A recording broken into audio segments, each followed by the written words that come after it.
What's going on, guys? This is Noiz Research, Z-Rex, coming at you on July 23rd, 2018. It's a pretty good time right now. I know everybody's a little happy. They got some green on their screen somewhere at least, unless you just weren't in or your short got blown out. If it did get blown out, I'm sorry. That sucks, but you probably should have got out a little while ago. But today, we got a special guest in the house. I'm going to go ahead and let him introduce himself. No, I'm not. His name's Joe.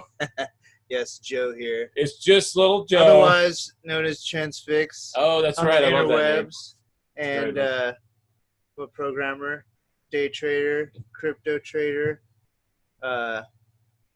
hacker for this fund that I'll talk about at some point soon. But let's not get into all of that because I don't want to take over this wonderful show. Well, that's okay. I wouldn't let you come in here, if I didn't want to hear what you had to say. No, that's absolutely true, man. But we can go ahead and start. Let's go ahead and start, man, because we were it's getting difficult. I just want to hit the record button sometimes because we just so easily just get into conversation. It's almost like we should just have a mic in here all the time anyway. Yeah. Recording, and then we can just chop it out. Yeah. Hey, Google's already doing it, and everybody on our phones and stuff. They might can't have access to that? One day they might just make a show where it's like your own show, and they've been recording you the whole time. They make the edits. You can watch your own show. Hey, what? It's like a better version might as of well. you. They might be forced to at some point. But anyway, let's not digress. Get into some news. This is a little bit older. Just wanted to bring it up and chat with Joe about it. This chick over in, I think it was Cali, Teresa Tetley, known as Bitcoin Maven, got a year in Fed prison for operating an illegal money business. She was a former stockbroker, which is interesting. So she probably knew what she was doing. Man, look at this, guys. This is pretty wild. So they took everything. They even took her 40 Bitcoins from her.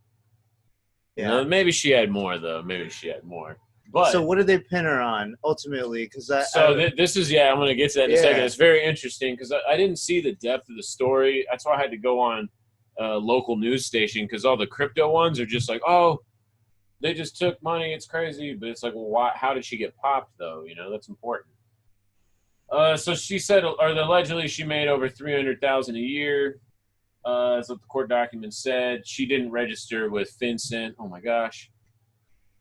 Don't do that, Use local Bitcoins for most of her biz and apparently had exchanged between 6 and we'll call it 10 million for customers. And I like how they just throw this in here, charging higher rates than her competitors. It's almost like trying to make her sound bad. Gosh, that's the final crime. Yeah, since this isn't crypto-centric or, they don't have a bias to it, it's kind of funny they threw that in there. Anyway, So this is an interesting point what they say here.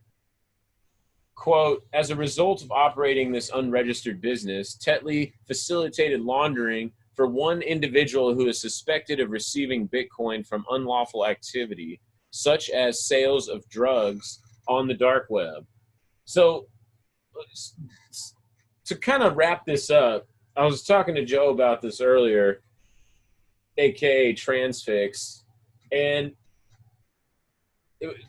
so if I give you dollars for something, maybe on Craigslist, or hey, I just give you $20 for your birthday, whatever, and then you use that money to facilitate crime, do I get in trouble now? Is it because there's fees involved? Did I do too much volume? Maybe it's a volume. But it's just kind of like, wait a minute, like it's like Google is getting in trouble for someone using Gmail to fish you. Does that happen? Because I don't think that happens. Well, does Gmail FedEx get in trouble when they ship drugs and illegal things and packages to your house that they don't know about? No. Yeah, they're a common carrier. Yeah, exactly. So I don't know. That's kind of weird. But this is where she gets stung here. So Tetley was arrested following a March 2017 sting operation with the DEA. That's right. Drug Enforcement Agency is up on the Bitcoin. approached Tetley posing as a drug dealer. So, okay, so maybe she wasn't in the right place at the right time. And also, as I go further into this, you're going to be like, damn, that's kind of wild.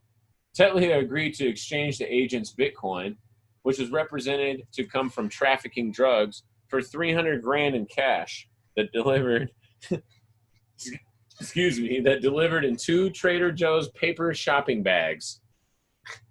Yeah, Trader Joe's paper shopping bags, guys. Yeah, make sure you know those are special ones. That's it. The government also alleged that Tetley exchanged more than $6 million for William Farber, a man that was charged last year for running a drug ring, the LA Times reported. So there you go. So she's not just a regular person on local Bitcoins, clearly. If the DEA did a sting and she was like, oh, yeah, I know this is coming from trafficked drugs, and then the agents, as they like, give her 300 grand in 2 grocery bags, I mean, that's not super kosher, right? Like, that's not, you know, it's kind of shady if you're in that position. She clearly did. You know, this isn't just your average person, like if you're out there selling some stuff, and it probably didn't help. She was a former stockbroker either. They probably didn't like that. But I don't know. What do you think about this? Well, you know, I mean, it's like on some level, they kind of make her out to be like this kind of Breaking Bad for money, whatever. but it also it kind of like talks about, or kind of brings up this deeper notion, like, what is money? Money is really information at the end of the day, and we can prove that by the fact that we have Bitcoin as a piece of software that is transmitting messages, and ultimately those messages are money, and we didn't need anything else, so we thought we needed to make money happen. And so basically, what does that mean? That means they're controlling transmission of information flow in this special context where it's like money. And so philosophically, this is going to have a huge impact. These kinds of things, the government's going to be way more heavy-handed going forward. Like a Ross Ulbricht, you know, sort of situation on the Silk Road. Like his situation is mostly like he's being put up as an example. Don't try to mess with the money. Yeah, man, this is what happens to you. It's actually a headline I have later. We'll go ahead and jump into it now since you brought him up. But the U.S. attorney moves to dismiss murder for hire charges on him, so that's cool. Mm-hmm. If y'all have heard me talk about Ross, you know that is extremely misfortunate, and I feel super bad for him. And that really is some BS, it's especially to a fellow Austinite. Yeah, man, you know, again, it goes back to the same example of, if I give you money and then you use that for illegal purposes, do I get in trouble? Does Google get in trouble for providing the train track for someone to fish you and screw you over? It's the same thing. He just made a damn website, you know, like. And you know, he's got these 2 life sentences, and now, what do they hinge on? Because now that they don't have this murder for hire charge stuff, like, it can't hold anymore, because obviously these guys the guys themselves aren't they already in prison at this point? The 2 agents that were involved. Oh yeah, because they ran the site like 3 weeks after they. But they were caught pocketing money, like paying off their mortgages. Oh yeah, and doing all sorts of ridiculous shit. Like, they saw that Bitcoin amount just going up so fast from the site. They were like, oh, I could take that. I can't walk away. I can take that. We don't get paid enough. They'll never know. We don't get paid enough. It's anonymous money, right? Oh, man. Some special stuff, but then still he's there, and the Supreme Court doesn't even want to, like, touch it. When you go against – this just proves to me that when you go against the powers that be and the real bosses in the drug trade, which is governments – because, like, look at the 3-letter agencies, they're just kind of covers. They're like the super cartel. You know, the cartel, even they like work inside of all those agencies too. So it's just like it's called regulatory capture as well. Familiar with the term. The only thing that he really did was wrong was it was outside of the way things are normally done. Where if you're a cartel guy running money, you're gonna and selling drugs like a normal, like the old school normal guys, you're gonna have an HSBC account or a Bank of America account, and a private banker that's gonna help you with that. And because they get caught, nothing happens. At the end of the day, that's already been proven. They've been busted multiple times. Well, they're part of the cabal. And so if you're part of the cabal and you don't threaten their status, then you're okay. But Ross Ulbricht, by creating the Silk Road, which is still an operation in a form, is, well, you're not gonna be able to turn it off, right? Like torrents and stuff. But like he was challenging the ultimate authority. I mean, let's not forget the CIA flew in cocaine in the 80s and taught poor people, especially black poor people, how to do it. And people probably think that's super crazy. But it was in court. It was revealed in court. It's like open. The guy admitted it. It's all there. Like it happened. Like it was a real thing. And like you can't what explains all the huge opium production out of Afghanistan right after the war? Let's not even go into all of that. That's like that's a whole nother crazy thing. But yeah, before we digress into conspiracy theory land, yeah, it's kind of messed up, man. Ulbricht, I hope that they get this pulled, that I believe his 4th and 6th Amendment rights were violated during this. Like, they didn't get any warrants to look at his internet traffic. I like that they're citing other cases where they needed that and they like didn't get it and it was pulled back. But it's going to be really hard just because of like who he poked, like the bear he poked. I did love that the Libertarian Party asked Trump to pardon Ross. That is awesome. Everybody in crypto land should now vote Libertarian. If anything, just to switch it up. We've just never had one. You know, like it's always red and blue. Can't we go like whatever color Libertarian is? I don't even know. A different color? Let's just say a different color. Yellow. And just try it. Hell, we've tried everything else. And if they actually pardon Ross, that would say a lot. That would be pretty awesome. All right, Let's move on. I would love your thoughts on this, Mr. Transfix. Popular crypto service, my Ether wallet. This was from a couple weeks ago as well, too. I just thought it was interesting that they were using the free VPN service plugin to get through there. Not a super surprise, right? You pay for free, man. Yeah, you pay. You do somewhere. You do. I like that quote. That's solid. Tell everybody that again. You pay for free.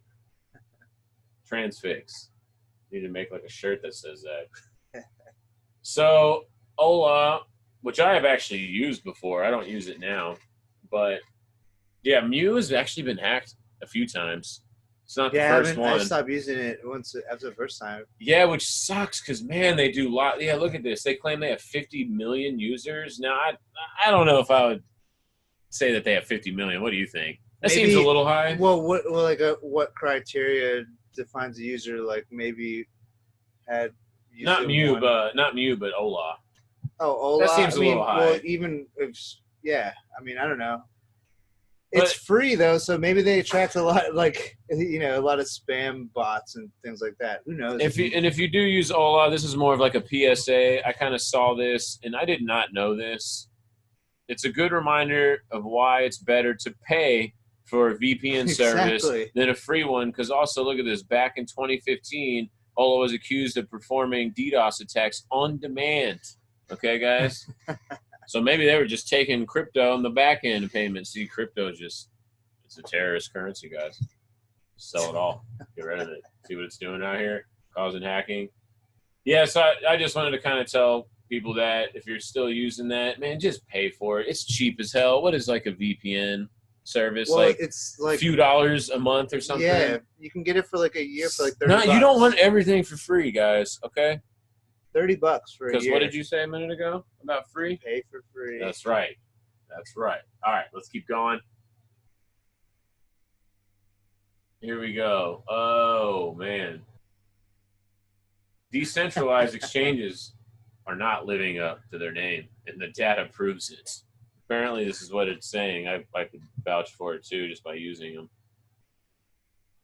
Yeah. Some say decentralized exchange is an oxymoron. I can see that. There's a good argument for that, right? Yeah. It's true. I mean, but if we really want to go there, yeah, that's just kind of, if we really want to go there, right. We could go ahead and say that a lot of things that claim outside of the decentralized exchange space that claim decentralized to be decentralized or not. You know what I'm saying? True. I mean, it's like, let's not go down that debate. Because like ultimately you could say crypto is centralized, but like groups of people that are miner, building either the miners or the developers. It's true. Or the cartel of people between like both parties, like or whatever, like that group of people that if it forms a political bloc, and then they're responsible for a token, and then bringing it to market. That's like going to be inherently centralized thing, a centralized mindset. At the end of the day, I think one thing that's kind of like not thought about or not really talked about with like these approaches for decentralized exchange is like there's multiple ways of achieving decentralization, and I think what these guys are trying to do is more on the protocol level. But like if you have a centralized thing that works really well, but then you can scale it up or scale it down, even where you can make the centralized thing work on a smaller scale, but then with a bunch of different nodes, like the units of that centralized thing, then you achieve decentralization the other way. You know what I'm saying? Does that make some sense? Yeah, that's interesting. So this obsession with the protocol level decentralization, they might be going down a rabbit hole there that might prove to be not useful. Yeah, I kind of just view it as a waste of energy. Like as the scaling debate to me is a waste of energy. Because it's going to grow over time. Like the internet just didn't pop up in the early '90s when it started getting popular, and it just could handle. Well, remember when YouTube 30 YouTube videos. Remember when YouTube came out, man? People were literally saying the internet's going to crash and burn, and nobody's going to be able to use it because all we have is enough bandwidth for like a certain amount, and it's not going to scale. Well, that was like stupid. I mean, you simply just add more wires. It's one of those problems of like embarrassingly parallel, and in computer science terms, you talk where basically you throw more hardware at it, you can chop up the problem into chunks, and it scales just like that, just real simple. So yeah, again, it's like I feel even bringing it up when I say it's a waste of energy, I feel like I wasted energy. The other thing that I want to, but at the same time, the one thing these guys do get is if they can get the identity side of it down, and work out their performance issues, like it could be a really good thing because the way things are now, being centralized, and you have like a administrator for every single platform, then the regulators can easily go to those platforms and like take hold of them each one by one. But if it's totally a decentralized protocol, then it's really hard to achieve that sort of thing. But you end up getting the reason why you want centralized exchanges because it's faster and it's easier to do. It's cheaper. I think it's more so too if you can blame someone else if you lose your money. And I think that's the liability. I think that's the biggest thing. People just don't want to. And that leads me into this point I highlighted here. This author is saying, yet while DEX has been a hot buzzword, which it is, it's unclear how decentralized they are. I don't really care about that part. I more care about the buzzword part. It is a huge buzzword, but how come there's no buzz in any of the prices? Right? Well, I guess 0x had like a pretty good one because of the Coinbase thing, which I'm about to follow into here in a little bit, which I think is an interesting connection as we can kind of go deeper into this here. So if we look at the data from Alethio, it's kind of interesting name there. But it's a short data span here, only July 2nd to the 12th. So It's not that much, but we can get some info out of that, of course. And here's the list that they pulled of the DEXs, which I could argue some of those are not even close to DEXs. Actually, I'll just straight up say and line draw through this one, right? Because what? Freeze tokens, yeah. So it's like people don't even understand almost what a DEX is, I feel like. I don't know. Anyway, if we go down to here, oh, also, where's BitShares on here? How come BitShares? I never how's understand that not on that? How's that not on this list? That. What about like? I mean, doesn't Ripple have something too? There's no. No, it's there's no BitShares or Stellar Lumens on here, Stellar, which are two of my favorite DEXs. What's going on with that? I don't understand. IDEX is pretty cool, but it's like a hybrid kind of one though. So you put money into a wallet and that's how you log in, but you have to take money from the wallet and put it onto the centralized server of IDEX to trade, and then once you execute the trade, you can put it back into your wallet. So you could almost say it's like pseudo DEX, because isn't the functionality of a DEX, we want it to like access our wallet and be able to trade directly from the wallet, not like have to put it into Transfix's control for a second while we trade back and forth, and then I can have it back after you do that. And then that also racks up fees too. So I transfer it to IDEX, and then I have to transfer it to IDEX's tradable wallet. And then after I make the trade, I have to take it back out of there and put it back into my regular Ether wallet.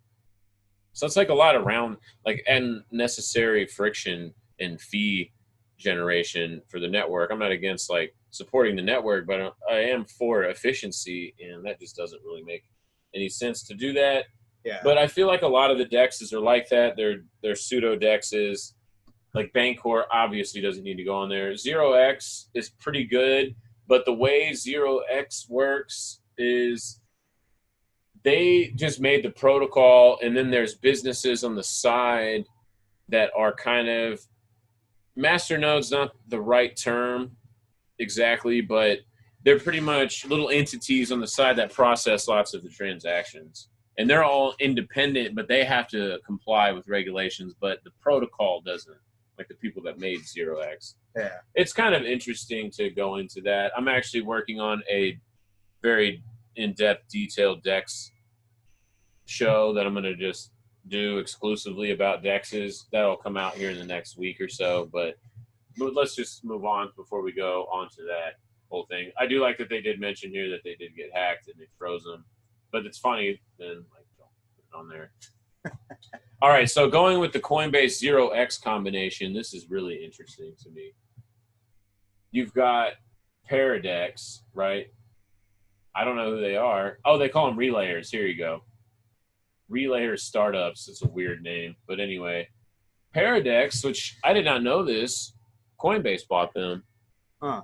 Yeah, Coinbase bought them back in May. And what are they doing? They're one of like the master node. There are relayers for 0x, but they have to comply. They're pretty much like the little sub businesses of 0x. So it's like a liability shift is really what it is. Yeah. So 0x doesn't have to comply with all of that. You set up a 0x relay, and then now you're like transmitter, money, whatever, all these stupid things that you have to comply with now. So like I said, it's like a shift. But what's interesting is Paradex is bought by Coinbase in May of this year. So is it fair to say maybe that 0x will be the next coin that Coinbase lists? I mean, if that's the case, that's pretty likely. Right? I mean, I don't know. Like, it's an easy bet to make. It seems pretty likely. I don't know. Maybe it's not. That's 100% speculation, of course. But, yeah, so I thought that was a cool connection that Coinbase is part of the relay of 0x. Yeah, it's pretty. Oh man, air swap is interesting. So they kind of like they say they're kind of like a Craigslist for Ethereum tokens. That's a good. I like that. Or like eBay or something kind of like that. Little auction site for just ERC20s.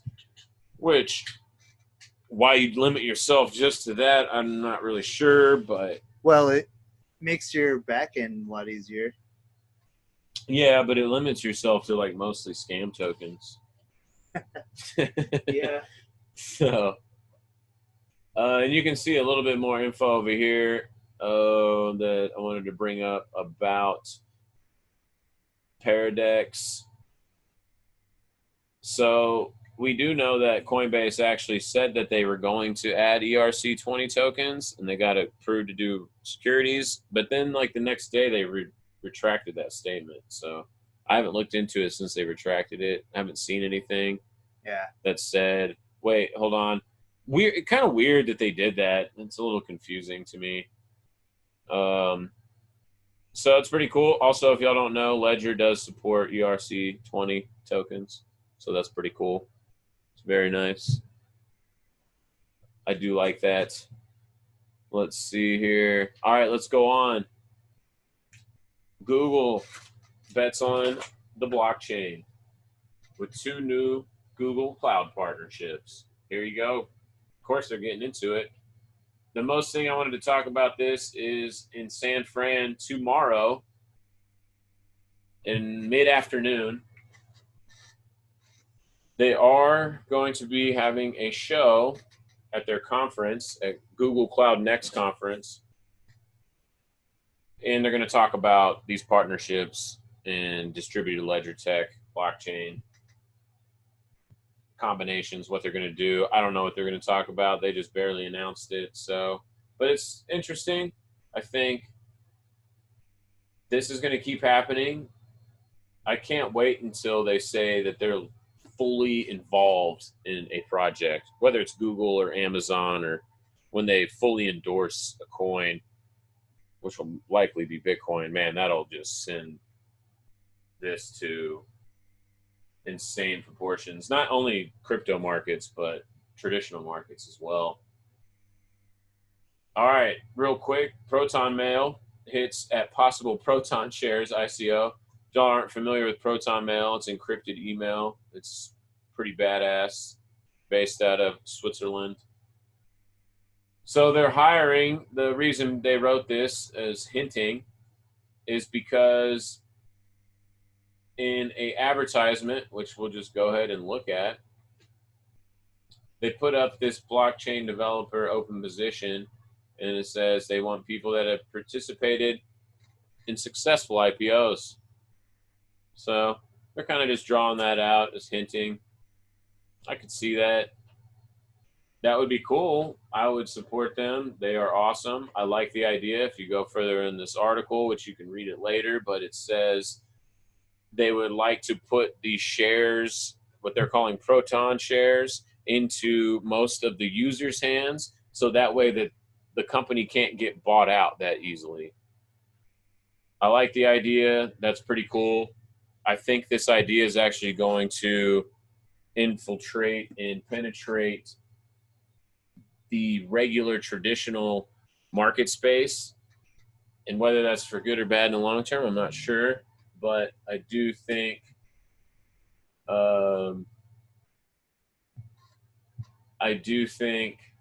that,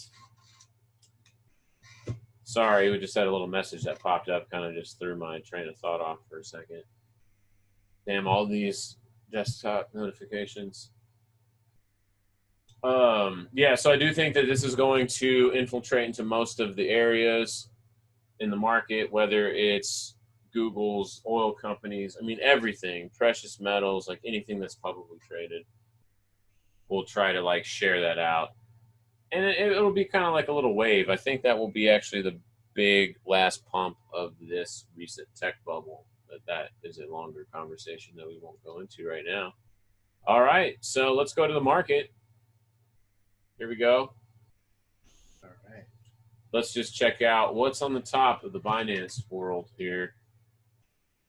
We've got ADX. Look at that, pumping. Man, that thing is nuts. Up 50%.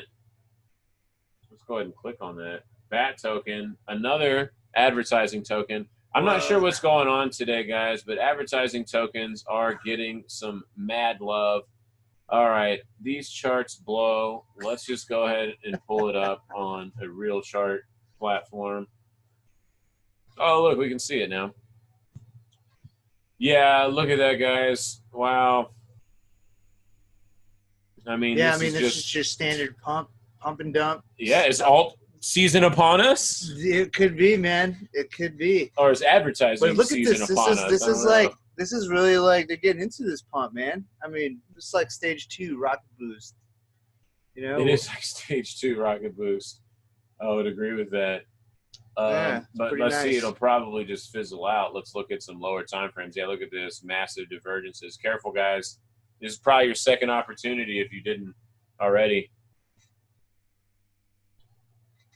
That's what I would do. Not financial advice, but I'm just saying, like, if I was in this and bought down here and this happened and then I woke up or saw it at work, came home, whatever, and then you saw it here, you're like, oh, dang, but still great. Great. Well, game. Yeah, from down there. But then you get here and then you're like, oh, shit. I mean, if you sold and you did that retrace, you're still pretty good. That's rough to look at, but that's like what you look at with crypto, man. If you walk away with some gains, just be happy about it. But I mean, this kind of trade, this is like pure speculation. Like, what is this thing, anyways? Nobody knows. It's a revolutionary product. Ad coin. Yeah, it's a super revolutionary product. All right, let's see what else is on the top of here. Volume wise, KeyCoin, self key. That one's been popping up a lot lately. Let's check it out on Binance only. Yeah, it doesn't look terrible. I don't know. I think there's better prospects out there, but let's check it out on the daily. It's decent. There's barely any daily data, so let's go back to 4 or 2-4 from the hour. Yeah, here you go. Here's some hardcore resistance. We're finally getting a longer term EMA. We don't even have the longest one available yet. There's not even enough data. So pretty much top of this candle, 230, 240. Maybe play with it when it gets back up there, but we'll see. But it is getting some nice volume love. Here you go, about 9,000. EOS been staying on the top. It's about 6,700 BTC volume. Let's pull up an EOS chart. Why don't we? Let's check it out. Check it out, man. Oh, what do we want to do? Bitcoin? No, let's do dollar on the EOS. Oh, it's the first one, man. Third. All right, there you go. Oh, man, we're all underneath. All the EMAs are below. We're in the middle of this channel here that's been since the pump back in April. Kind of in a no man's land, battling everywhere. We're right at 50 on the RSI. This is a 4-hour time frame, too. You can see in the back of the watermark if you're watching, too. We have that back there, so it's kind of easy to tell what we're looking at. Yeah, I don't know. This is kind of, like I said, no man's land. It's kind of range bound. Maybe just wait, chill, hang out for a little bit, this little range until something happens, right? Yep. Even, let's see, let's look at it on a daily. Kind of in the same area. You are getting the longer moving term average. Longer term moving average, I'm sorry. Popping up. It's also kind of at the top of this spike in this consolidation. So I think that's formidable support. Kind of close. How much percent is that? What do you think? Off the fly. About 20% to that line. That's not too bad. All right. Let's see here. Let's go back to Binance. What else do we got? XLM getting sold off a little today. Let's go on movers. How about worst movers? Yeah. Power Ledger getting smacked. Yeah, what's Auger getting really hit hard. I even saw an article talking about how Auger's getting hit. Let's see. Arter getting slapped a little bit. Man. That's so there's definitely some bleeding out there. Yeah. But nothing too crazy for altcoins. I mean, let's be realistic. I think the craziest is this. Yeah. And actually, you know what is also crazy is Bittrex. If we go over there, there are some coins on here that Binance doesn't have. I know what. Everyone just trades on Binance. Wow. Oh, my gosh, Joe. You have got to be. So, ADT is just doing crack today. We were literally, when Joe got here earlier, we're like putting things together. We're like, oh, it pumped. See, well, that's it. Man, stage 2. Stage 2 is what Joe said, and it has doubled. I would have bought. The last I mean, if I was hour and a half, if I was on the terminal, man, I had money on Bittrex, I would have bought that. Oh man, that is absolutely ridiculous. This is hot. This is like a bunch of people are just playing the Ponzi game. That is absolutely crazy, guys. Like, I just don't understand. What's one candle? What's one of those candles percentage? Like, well, what's the time frame? A lot. 30 minutes. A lot of candle. Yeah, that's a 30-minute chart, dude. So in 30 minutes, what's that represent? Like 20, 30%, 50%? Let's see. There's a 25er. Let's just go ahead and drag that up. Oh man. That's a 40 almost, you know. What's that whole from the bot yeah. It's about 500. 500% today. Just whatever. Advertising. What the hell? What's the volume on that today? Not much. It can't be that much. I mean, that thing's moving hard. Like. Oh, actually, it is quite a bit. 220 mil. Oh, that's respectable. All-time high. That's respectable. All-time high. Okay. Respect. So it's kind of for real. So man, that is super, super interesting. Let's see here.